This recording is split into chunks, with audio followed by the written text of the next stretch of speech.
나무를 심게 되면 토양의 양과 질에 따라서 나무가 잘 자랄 수 있기도 하고 그 바람에 따라서 바로 뽑혀지기도 하지 않습니까? 임플란트도 마찬가지입니다.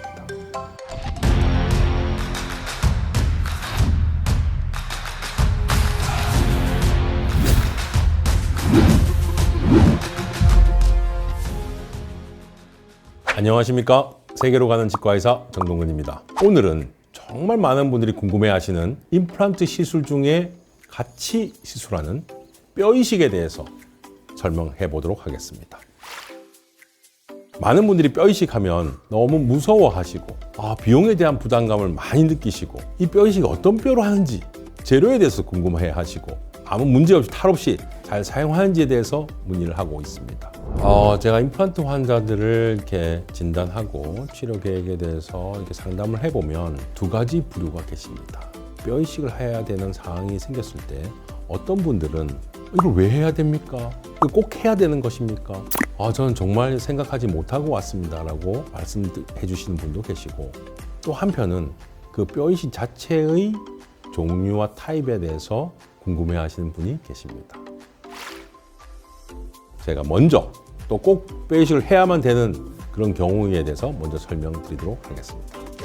아무리 기술이 발전된다 할지라도 뼈가 없으면 임플란트 시술을 할 수가 없어요. 여러분들 토양 속에 나무를 심게 되면 토양의 양과 질에 따라서 나무가 잘 자랄 수 있기도 하고 비바람에 따라서 바로 뽑혀지기도 하지 않습니까?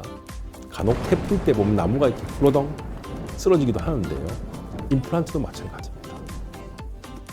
뼈가 튼튼하고 양이 많고 질이 좋으면 임플란트가 오랜 기간 동안 아무 문제 없이 잘 사용할 수 있습니다.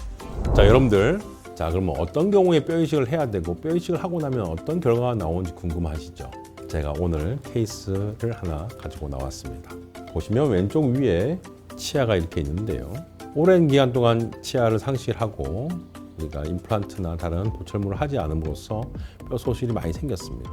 치주염도 생기면서 치조골 소실이 많이 되고 흡수가 많이 되었어요. 그래서 위에 같은 경우는 사각동이라고 해서 코 옆에 방이 있는데요. 그 방의 압력이 높아지면서 점점점 내려와지면서 치조골이 더 함께 소실되고 있습니다. 그러니까 그러한 부분에 우리가 임플란트를 좀 2개 심으려고 하는데 뼈가 부족해서 보시다가 사각동에 뼈 이식을 한 케이스입니다. 술전과 술을 보면 차이가 많이 날 수 있는데요. 밑에 CT 사진을 보면서 좀 더 자세하게 제가 살펴보도록 하겠습니다. 자, 왼쪽 밑에 보면 아주 희미하게 보이는 뼈의 경계가 보이시죠? 실제로 이 정도 같으면 2-3mm밖에 남아있는 뼈가 없습니다. 우리가 토양에 비교하면 거의 모래밭 같은 느낌입니다. 여러분들 해운대 백사장에 나무를 심으면 어떻겠습니까? 튼튼하게 우리가 나무가 자라지 못하지 않겠습니까? 그래서 거기에 많은 영양분이 들어가 있고 우리가 나무를 심었을 경우에 무럭무럭 자랄 수 있는 튼튼한 뼈를 만들어줄 수 있는 거죠. 폭이 넓고 높이가 높다면 굵고 긴 임플란트를 하게 됨으로써 단순하게 10년, 20년만 쓰는 것이 아닌 100세까지 사용할 수도 있는 것입니다.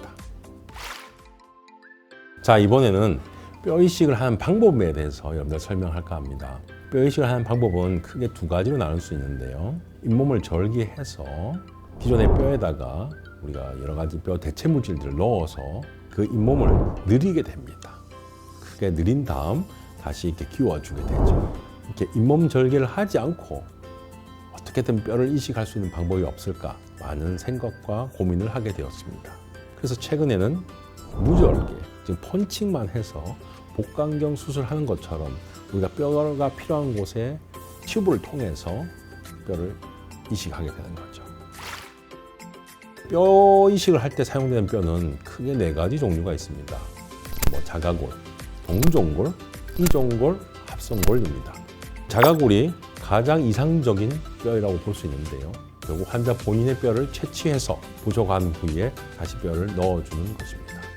그런데 자가골을 위해서 우리가 채취를 하게 되면 환자부의 동통도 많이 클 뿐만 아니라 자기 뼈다 보니까 뼈 이식은 쉽게 되고 뼈도 잘 생기기도 하지만 오랫동안 볼륨을 유지하는 데는 좀 취약한 부분이 있었습니다. 그래서 이런 자가골과 좀 이종골, 합성골과 같이 섞어서 많이 사용하게 되고요.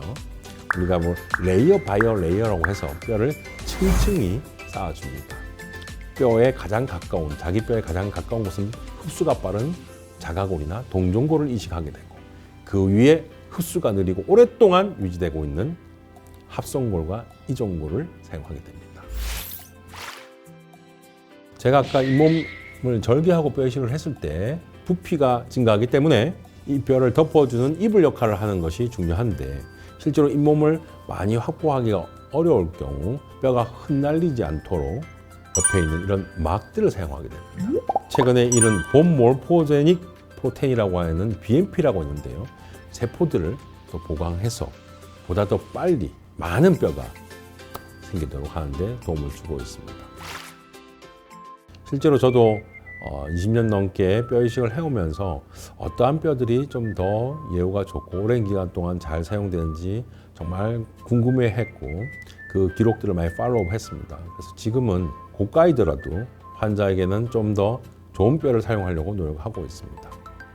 여러분들이 늘 궁금해하시는 뼈 이식에 대해서 오늘 많은 부분을 설명드렸는데요. 혹시 더 궁금한 게 있으시면 댓글로서 여러분들이 남겨주시면 제가 정성껏 답변해 드리도록 하겠습니다.